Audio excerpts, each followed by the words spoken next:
നമസ്കാരം. ആനന്ദ് ഇന്റർനാഷണൽ ന്യൂസിലേക്ക് സ്വാഗതം. പ്രധാന വാർത്തകൾ. ഫ്രാൻസിസ് മാർപ്പാപ്പയുടെ നില ഗുരുതരം. അപകടനില തരണം ചെയ്തിട്ടില്ലെന്നും കഴിഞ്ഞ ദിവസത്തേക്കാൾ നില ഗുരുതരമാണെന്നും വത്തിക്കാൻ.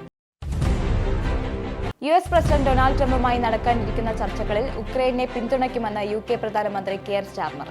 നിലപാട് വ്യക്തമാക്കിയത് വ്ളാഡിമിർ സെലൻസ്കിയുമായി നടത്തിയ ഫോൺ സംഭാഷണത്തിൽ. തെരഞ്ഞെടുപ്പുകൾക്കായി ഇന്ത്യക്ക് നൽകിവരുന്ന USAID ഫണ്ടിൽ ആശങ്ക പ്രകടിപ്പിച്ച് US പ്രസിഡന്റ് ഡൊണാൾഡ് ട്രംപ്. പരാമർശം ശനിയാഴ്ച നടന്ന കൺസർവേറ്റീവ് പൊളിറ്റിക്കൽ ആക്ഷൻ കോൺഫറൻസിന്റെ സമാപന പ്രസംഗത്തിൽ. ഇന്ത്യയിലെ തെരഞ്ഞെടുപ്പിൽ USAID ഫണ്ട് ഉപയോഗിച്ചത് ആശങ്കാജനകമെന്ന് വിദേശകാര്യമന്ത്രി S ജയശങ്കർ. ട്രംപിന്റെ പ്രസ്താവനകൾ പരിശോധിച്ച് സത്യം പുറത്തുകൊണ്ടുവരും. മോചിപ്പിക്കപ്പെട്ട ശേഷം ഹമാസ് അംഗങ്ങളെ നെറ്റിയിൽ ചുംബിച്ച് ഇസ്രയേലി ബന്ദി. വെടിനിർത്തൽ ധാരണ പ്രകാരം 3 ബന്ദികളെ ശനിയാഴ്ച മോചിപ്പിച്ചപ്പോഴാണ് സംഭവം. UAE-യിലുടനീളമുള്ള പൊതു സ്വകാര്യ സ്കൂളുകൾ ChatGPT ഉപയോഗിക്കുന്നത് തടയുന്നതിനുള്ള നടപടികൾ സ്വീകരിച്ചു. ലക്ഷ്യം അക്കാദമിക് സമഗ്രത സംരക്ഷിക്കുക. ആഗോള സോഫ്റ്റ് പവർ സൂചികയിൽ വൻ മുന്നേറ്റം നടത്തി ഖത്തർ. ആഗോള ഗവേഷണ സ്ഥാപനമായ ബ്രാൻഡ് ഫിനാൻസ് പുറത്തുവിട്ട 193 രാജ്യങ്ങളുടെ പട്ടികയിൽ 22ാം സ്ഥാനം സ്വന്തമാക്കി ഖത്തർ. വാർത്തകൾ വിശദമായി. ശ്വാസകോശ അണുബാധയെ തുടർന്ന് ഒരാഴ്ചയായി ചികിത്സയിൽ കഴിയുന്ന ഫ്രാൻസിസ് മാർപ്പാപ്പയുടെ നില ഗുരുതരമെന്ന് വത്തിക്കാൻ. അപകടനില തരണം ചെയ്തിട്ടില്ലെന്നും കഴിഞ്ഞ ദിവസത്തേക്കാൾ നില ഗുരുതരമാണെന്നും വത്തിക്കാൻ പ്രസ്താവനയിൽ അറിയിച്ചു. 88-കാരനായ ഫ്രാൻസിസ് മാർപ്പാപ്പ ചികിത്സയോട് നന്നായി പ്രതികരിക്കുന്നുണ്ടെങ്കിലും അപകടനില പൂർണ്ണമായും തരണം ചെയ്തിട്ടില്ലെന്നും മെഡിക്കൽ സംഘത്തിന്റെ തലവൻ ഡോക്ടർ സെർജിയോ ആൽഫിയേരി കഴിഞ്ഞ ദിവസം വ്യക്തമാക്കിയിരുന്നു. US പ്രസിഡന്റ് ഡൊണാൾഡ് ട്രംപുമായി നടക്കാനിരിക്കുന്ന ചർച്ചകളിൽ ഉക്രൈനെ പിന്തുണയ്ക്കുമെന്ന് UK പ്രധാനമന്ത്രി കെയർ സ്റ്റാർമർ. വ്ളാഡിമിർ സെലൻസ്കിയുമായി നടത്തിയ ഫോൺ സംഭാഷണത്തിലാണ് സ്റ്റാർമർ നിലപാട് വ്യക്തമാക്കിയത്. റഷ്യയുമായുള്ള ബന്ധം പുനഃസ്ഥാപിക്കാനും ഉക്രൈനിലെ യുദ്ധം അവസാനിപ്പിക്കാനും US പ്രസിഡന്റ് ട്രംപ് തീരുമാനിച്ചതിനെ തുടർന്നാണ് 4 ദിവസത്തിനുള്ളിൽ ഇരു നേതാക്കളും അവരുടെ രണ്ടാമത്തെ ടെലിഫോൺ സംഭാഷണം നടത്തിയത്. വ്ളാഡിമിർ പുടിനെ അധിനിവേശത്തിന് തിങ്കളാഴ്ച 3 വർഷം തികയുന്നതിനാൽ റഷ്യക്കെതിരെ കൂടുതൽ ഉപരോധങ്ങൾ ഏർപ്പെടുത്തുമെന്ന് UK വിദേശകാര്യ സെക്രട്ടറി ഡേവിഡ് ലാമി പറഞ്ഞു. തെരഞ്ഞെടുപ്പുകൾക്കായി ഇന്ത്യക്ക് നൽകിവരുന്ന USAID ഫണ്ടിൽ ആശങ്ക പ്രകടിപ്പിച്ച് US പ്രസിഡന്റ് ഡൊണാൾഡ് ട്രംപ്. ശനിയാഴ്ച നടന്ന കൺസർവേറ്റീവ് പൊളിറ്റിക്കൽ ആക്ഷൻ കോൺഫറൻസിന്റെ സമാപന പ്രസംഗത്തിലായിരുന്നു ട്രംപിന്റെ പരാമർശം. അമേരിക്കൻ വോട്ടർ പങ്കാളിത്തത്തിൽ ശ്രദ്ധ കേന്ദ്രീകരിക്കുന്നതിനു പകരം വിദേശത്ത് ഗണ്യമായ തുക ചെലവഴിക്കുന്നതിന് പിന്നിലെ യുക്തി എന്താണെന്നും ട്രംപ് ചോദ്യം ചെയ്തു. അമേരിക്ക പേപ്പർ ബാലറ്റിലേക്ക് മടങ്ങാൻ നിർദ്ദേശിച്ച ട്രംപ് തെരഞ്ഞെടുപ്പ് പ്രക്രിയകളിൽ ഇന്ത്യയുടെ സഹായം തേടുകയും ചെയ്തു. ഇന്ത്യയിലെ തെരഞ്ഞെടുപ്പിൽ USAID ഫണ്ട് ഉപയോഗിച്ചത് ആശങ്കാജനകമെന്ന് വിദേശകാര്യമന്ത്രി S ജയശങ്കർ.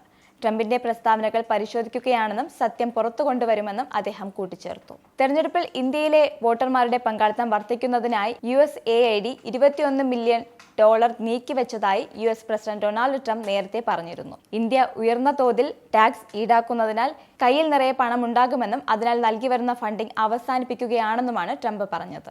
UAE-യിലുടനീളമുള്ള പൊതു സ്വകാര്യ സ്കൂളുകൾ ChatGPT ഉപയോഗിക്കുന്നത് തടയുന്നതിനുള്ള നടപടികൾ സ്വീകരിച്ചു. അക്കാദമിക് സമഗ്രത സംരക്ഷിക്കുക എന്ന ലക്ഷ്യത്തോടെയുള്ള ഈ നടപടി വിദ്യാർത്ഥികളെ സ്വതന്ത്ര ചിന്തയിൽ ഏർപ്പെടുത്താൻ പ്രോത്സാഹിപ്പിക്കുക, ആരോഗ്യകരമായ മത്സരം വളർത്തുക, ഗൃഹപാഠത്തിലും വിലയിരുത്തലുകളിലും AI ഉപകരണങ്ങളുടെ ദുരുപയോഗം തടയുക എന്നിവയാണ് ലക്ഷ്യമിടുന്നത്. ChatGPT പോലുള്ള AI അധിഷ്ഠിത ചാറ്റ്ബോട്ടുകൾ കൂടുതൽ വ്യാപകമാകുന്നതോടെ വിദ്യാർത്ഥികൾ സാങ്കേതികവിദ്യയെ അമിതമായി ആശ്രയിക്കുന്നത് പ്രശ്നപരിഹാരം, വിമർശനാത്മക ചിന്ത, സർഗാത്മകത തുടങ്ങിയ നിർണായക കഴിവുകളുടെ വികസനത്തിന് തടസ്സമാകുമെന്ന് അധ്യാപകർ ആശങ്കാകുലരാണ്. ഈ വർഷം ഏപ്രിൽ മുതൽ ദുബായിലെ ഹത്തയിൽ വെള്ളത്തിൽ നിന്ന് വൈദ്യുതി ലഭിക്കുമെന്ന് Dubai electricity and water authority ഞായറാഴ്ച പ്രഖ്യാപിച്ചു. ദുബായ് ഇലക്ട്രിസിറ്റി ആൻഡ് വാട്ടർ അതോറിറ്റിയുടെ MDയും CEOയുമായ സയ്യിദ് മുഹമ്മദ് അൽ തായർ ഹത്തയിൽ വികസിപ്പിച്ചുകൊണ്ടിരിക്കുന്ന പമ്പ് സ്റ്റോറേജ് ജലവൈദ്യുത നിലയം 2025 ഏപ്രിൽ ദുബായിലേക്ക് ആദ്യമായി ശുദ്ധമായ ഊർജ്ജം കയറ്റുമതി ചെയ്യാൻ തുടങ്ങിയെന്ന് പ്രഖ്യാപിച്ചു. ശുദ്ധമായ ഊർജ്ജ നിലയത്തിന്റെ പ്രവർത്തന പരീക്ഷണങ്ങൾ 2025 ജനുവരിയിൽ ആരംഭിച്ചതായും അദ്ദേഹം കൂട്ടിച്ചേർത്തു. ഒരാഴ്ച ചെയ്ത ജോലിയുടെ വിവരങ്ങൾ നൽകിയില്ലെങ്കിൽ ഫെഡറൽ ജീവനക്കാരെ പുറത്താക്കുമെന്ന ഭീഷണിയുമായി ഇലോൺ മസ്ക്. ജീവനക്കാർക്ക് ശനിയാഴ്ച അയച്ച ഇമെയിലാണ് കഴിഞ്ഞയാഴ്ച ചെയ്ത ജോലിയുടെ വിശദാംശങ്ങൾ അറിയിക്കാൻ മസ്ക് നിർദ്ദേശിച്ചത്. ഇത് ചെയ്യാതിരുന്നാൽ അത് രാജിയായി കണക്കാക്കുമെന്ന് മസ്കിന്റെ ഇമെയിലുണ്ട്. കഴിഞ്ഞയാഴ്ച ചെയ്ത് 5 ജോലിയെങ്കിലും ഇമെയിലൂടെ അറിയിക്കണമെന്ന് മസ്കിന്റെ നിർദ്ദേശമുണ്ട്. ലിങ്കുകളോ അറ്റാച്ച്മെന്റുകളോ മറുപടിയായി നൽകേണ്ടെന്നും HR-ന്റെ മെയിലിൽ നിന്നും ജീവനക്കാർക്ക് ലഭിച്ച ഇമെയിലിൽ പറയുന്നു. US സായുധ സേനാ തലപ്പത്ത് അഴിച്ചുപണി നടത്തി president Donald Trump. Joint chiefs of സ്റ്റാഫിന്റെ ചെയർമാനായിരുന്ന വ്യോമസേന ജനറൽ CQ ബ്രൗണിനെ അദ്ദേഹം വെള്ളിയാഴ്ച പുറത്താക്കി. അഡ്മിറൽമാരും ജനറൽമാരുമായ മറ്റ് 5 പേരെ കൂടി മാറ്റി. മുൻ ലഫ്റ്റനന്റ് ജനറൽ ഡാൻ റെയ്സൻ കെയ്നിനെയാണ് ബ്രൗണിന്റെ പിൻഗാമിയായി ട്രംപ് കണ്ടുവച്ചിരിക്കുന്നത്. വിരമിച്ച ഉദ്യോഗസ്ഥനെ രാജ്യത്തെ സൈന്യത്തിന്റെ ഉന്നത പദവിയിൽ നിയമിക്കുന്നത് ആദ്യമായാണ്. മോചിപ്പിക്കപ്പെട്ട ശേഷം ഹമാസ് അംഗങ്ങളെ നെറ്റിയിൽ ചുംബിച്ച് ഇസ്രയേലി ബന്ദി. വെടിനിർത്തൽ ധാരണ പ്രകാരം 3 ബന്ദികളെ ശനിയാഴ്ച മോചിപ്പിച്ചപ്പോഴാണ് സംഭവം. ഗാസയിലെ നുസറൈത്ത് ടൗണിൽ ഒരുക്കിയ പ്രത്യേക സ്റ്റേജിൽ വെച്ചാണ് ഹമാസ് ബന്ദികളെ റെഡ് ക്രോസിന് കൈമാറിയത്. ഒമർ വെൻഗറ്റ്, ഒമർ ഷെംടോവ്, എലിയോ കഹൻ എന്നിവരാണ് മോചിതരായ 3 ബന്ദികൾ. 505 ദിവസമാണ് മൂവരും ഹമാസിന്റെ തടവിൽ ബന്ദികളായിരുന്നത്. ഒമർ ഷെംടോവ് എന്ന ഇസ്രയേലി ബന്ദിയാണ് മോചനത്തിന് പിന്നാലെ 2 ഹമാസ് അംഗങ്ങളുടെ നെറ്റിയിൽ ചുംബിച്ചത്. ഇസ്താംബുൾ മേയറുടെ ബിരുദം വ്യാജമാണെന്ന ആരോപണത്തിൽ അന്വേഷണം പ്രഖ്യാപിച്ച് തുർക്കി സർക്കാർ. പ്രതിപക്ഷ മേയറായ എക്രം ഇമാമോഗ്ലോവിനെതിരെ ഉയർന്ന വ്യാജ ബിരുദ ആരോപണത്തിലാണ് അന്വേഷണം നടത്തിയതെന്ന് തുർക്കിയുടെ ഔദ്യോഗിക വാർത്താ ഏജൻസിയായ അനംഡൊലു ഏജൻസി റിപ്പോർട്ട് ചെയ്തു. ഇസ്താംബുൾ മേയറെ ബുധനാഴ്ച ചോദ്യം ചെയ്യും. അടുത്ത തിരഞ്ഞെടുപ്പിൽ റിപ്പബ്ലിക്കൻ പീപ്പിൾസ് പാർട്ടിയുടെ പ്രസിഡന്റ് സ്ഥാനാർത്ഥിയാക്കാൻ എക്രം ഇമാമോഗ്ലു വെള്ളിയാഴ്ച നാമനിർദ്ദേശ പത്രിക സമർപ്പിച്ചിരുന്നു. ഇതിന് പിന്നാലെയാണ് ഇദ്ദേഹത്തിനെതിരെ വ്യാജബിരുദ ആരോപണത്തിൽ അന്വേഷണം പ്രഖ്യാപിച്ചിരിക്കുന്നത്. ഉക്രൈനിലെ യുദ്ധം 4ാം വർഷത്തിലേക്ക് കടക്കുമ്പോൾ റഷ്യൻ സൈന്യത്തിനു വേണ്ടി പോരാടിയ സൈനികരിൽ 95,000-ത്തിലധികം ആളുകൾ ഇതുവരെ മരിച്ചതായി റിപ്പോർട്ട്. സ്വയം പ്രഖ്യാപിത റിപ്പബ്ലിക്കുകളുടെ സൈന്യത്തിൽ നിന്നും കൊല്ലപ്പെട്ടവരെ ഈ കണക്കിൽ ഉൾപ്പെടുത്തിയിട്ടില്ല. എന്നാൽ ഇവരിൽ നിന്ന് 23,000-ത്തിലധികം പേർ മരിച്ചിട്ടുമുണ്ട്. BBC റഷ്യൻ സ്വതന്ത്ര മാധ്യമ ഗ്രൂപ്പായ മീഡിയ സോണയിലെ സന്നദ്ധ പ്രവർത്തകർ നടത്തിയ സർവേയിലാണ് ഇക്കാര്യം വ്യക്തമാക്കിയത്. ഇസ്രയേലിനെതിരായ ഹമാസ് ആക്രമണത്തിനിടെ 2023 ഒക്ടോബർ 7-ന് തട്ടിക്കൊണ്ടുപോയ 4 പേർ ഉൾപ്പെടെ 6 ഇസ്രയേലി ബന്ദികളെ ശനിയാഴ്ച ഹമാസ് വിട്ടയച്ചു. Nova സംഗീതോത്സവത്തിനിടെ tell ഷോഹോം, Omar ഷെംടോവ്, എലിയ Cohen, Omar Venkat എന്നിവരെ ഹമാസ് ബന്ദികളാക്കിയിരുന്നു. മോചിപ്പിക്കപ്പെട്ട മറ്റ് 2 ബന്ദികളായ അബേര മെഗിസ്റ്റു, ഹിഷാം അൽ സയീദ് എന്നിവരെ വർഷങ്ങളായി ഗാസയിൽ തടവിലായിരുന്നു. 600-ലധികം പാലസ്തീൻ തടവുകാരുടെ മോചനം അനിശ്ചിതമായി വൈകിപ്പിക്കുകയാണെന്ന് ഇസ്രയേൽ ആരോപിച്ചു. ഇത് വെടിനിർത്തൽ പ്രക്രിയയിലെ മറ്റൊരു വലിയ തിരിച്ചടിയാണ്. ദോഹയിൽ റമദാൻ മാസത്തിൽ പ്രാദേശിക ബാങ്കുകളിലെ ഉപഭോക്തൃ സേവനം സമയം ക്രമീകരിക്കാനുള്ള നിർദ്ദേശം പരിഗണനയിൽ. രാവിലെ പ്രവൃത്തി സമയം കഴിഞ്ഞ റമദാനിലെ പോലെ തന്നെ തുടരും. രാവിലെ 10 മുതൽ ഉച്ചയ്ക്ക് 1:30 വരെയും വൈകുന്നേരം 7:30 മുതൽ രാത്രി 9:30 വരെയും ഒരു അധിക സായാഹ്ന ഷിഫ്റ്റ് ഉണ്ടായിരിക്കുമെന്നും സൂചനയുണ്ട്. എന്നാൽ ഇതിൽ അന്തിമ തീരുമാനം ആയിട്ടില്ല. നിർദ്ദേശങ്ങൾ അധികൃതർ വിലയിരുത്തി വരികയാണ്. ആഗോള സോഫ്റ്റ് പവർ സൂചികയിൽ വൻ മുന്നേറ്റം നടത്തി ഖത്തർ. ആഗോള ഗവേഷണ സ്ഥാപനമായ ബ്രാൻഡ് ഫിനാൻസ് പുറത്തുവിട്ട 193 രാജ്യങ്ങളുടെ പട്ടികയിൽ 22ാം സ്ഥാനമാണ് ഖത്തർ സ്വന്തമാക്കിയത്. അറബ് മേഖലയിൽ 3ാം സ്ഥാനവും UAE, സൗദിയുമാണ് യഥാക്രമം 10, 20 സ്ഥാനങ്ങളിൽ ഖത്തറിന് മുന്നിലുള്ള ഗൾഫ് രാജ്യങ്ങൾ. ഇനി നാഷണൽ ഹൈലൈറ്റ്സ്.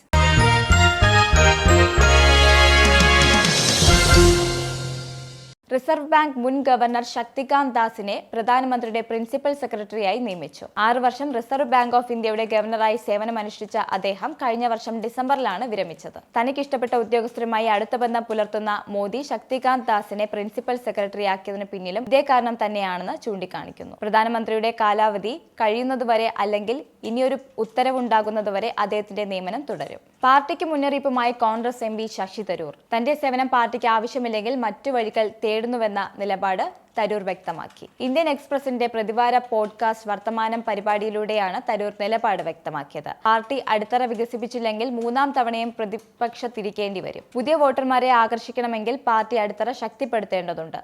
നേതാക്കളുടെ അഭാവവും പാർട്ടിക്ക് തിരിച്ചടിയാണ്.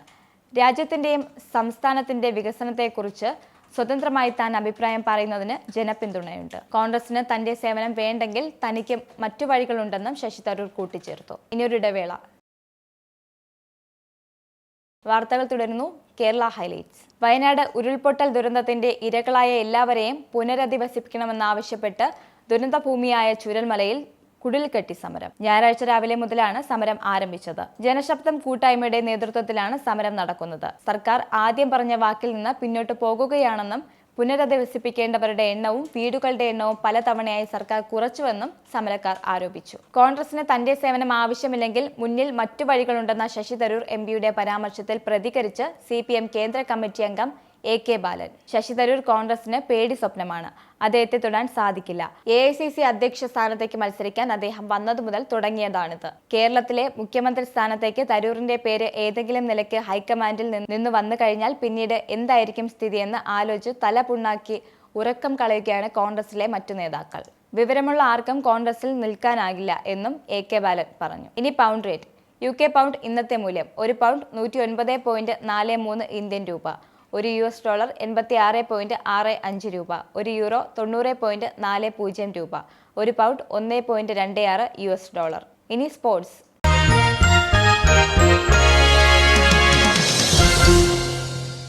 ഇന്ത്യൻ സൂപ്പർ ലീഗ് ഫുട്ബോളിൽ കേരള ബ്ലാസ്റ്റേഴ്സിന് തോൽവി. ഇത്തവണ FC ഗോവയോട് എതിരില്ലാത്ത 2 ഗോളുകൾക്കാണ് ബ്ലാസ്റ്റേഴ്സ് പരാജയപ്പെട്ടത്. ഗോവയ്ക്കായി ഐക്കർ ഗുവറോഡ്സ്ക, മുഹമ്മദ് നാസിർ എന്നിവർ വല ചലിപ്പിച്ചു. വിജയത്തോടെ FC ഗോവ പ്ലേ ഓഫ് ഉറപ്പിച്ചു. പ്രധാന വാർത്തകൾ ഒരിക്കൽ കൂടി. ഫ്രാൻസിസ് മാർപ്പാപ്പയുടെ നില ഗുരുതരം. അപകടനില തരണം ചെയ്തിട്ടില്ലെന്നും കഴിഞ്ഞ ദിവസത്തേക്കാൾ നില ഗുരുതരമാണെന്നും വത്തിക്കാൻ. US പ്രസിഡന്റ് ഡൊണാൾഡ് ട്രംപുമായി നടക്കാനിരിക്കുന്ന ചർച്ചകളിൽ ഉക്രൈനെ പിന്തുണയ്ക്കുമെന്ന് UK പ്രധാനമന്ത്രി കെയർ സ്റ്റാർമർ. നിലപാട് വ്യക്തമാക്കിയത് വ്ളാഡിമിർ സെലൻസ്കിയുമായി നടത്തിയ ഫോൺ സംഭാഷണത്തിൽ. തെരഞ്ഞെടുപ്പുകൾക്കായി ഇന്ത്യക്ക് നൽകിവരുന്ന USAID ഫണ്ടിൽ ആശങ്ക പ്രകടിപ്പിച്ച് US പ്രസിഡന്റ് ഡൊണാൾഡ് ട്രംപ്. പരാമർശം ശനിയാഴ്ച നടന്ന കൺസർവേറ്റീവ് പൊളിറ്റിക്കൽ ആക്ഷൻ കോൺഫറൻസിന്റെ സമാപന പ്രസംഗത്തിൽ.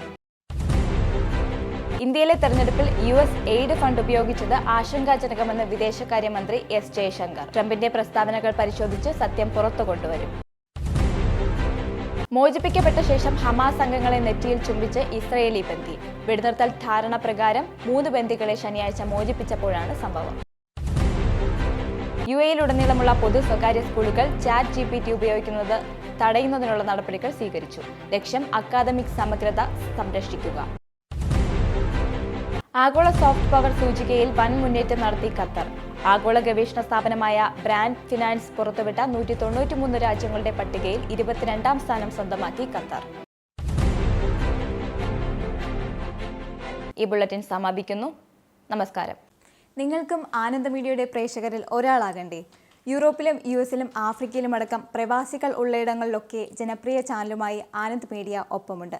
ഏഷ്യാനെറ്റ് ഫ്ലവേഴ്സ് അടക്കം നിങ്ങളുടെ വിരൽത്തുമ്പിലെത്തും. ആദ്യം റോക്കു ബോക്സ് സ്വന്തമാക്കുക. അതിൽ നിന്നും ആനന്ദ് മീഡിയ ആപ്ലിക്കേഷൻ ഡൗൺലോഡ് ചെയ്യുക, ഇൻസ്റ്റാൾ ചെയ്യുക. എന്നിട്ട് 02085866511 എന്ന നമ്പറിൽ ഞങ്ങളുടെ കസ്റ്റമർ കെയറിൽ ബന്ധപ്പെടുക. അല്ലെങ്കിൽ +91 735 660 3747 എന്ന നമ്പറിൽ വാട്സപ്പ് ചെയ്യുക. ആനന്ദ് മീഡിയയുടെ സേവനങ്ങൾ സ്വന്തമാക്കുക. മറ്റു ചാനലുകൾക്കൊപ്പം ആനന്ദ് TVയും എൻജോയ് ചെയ്യുക.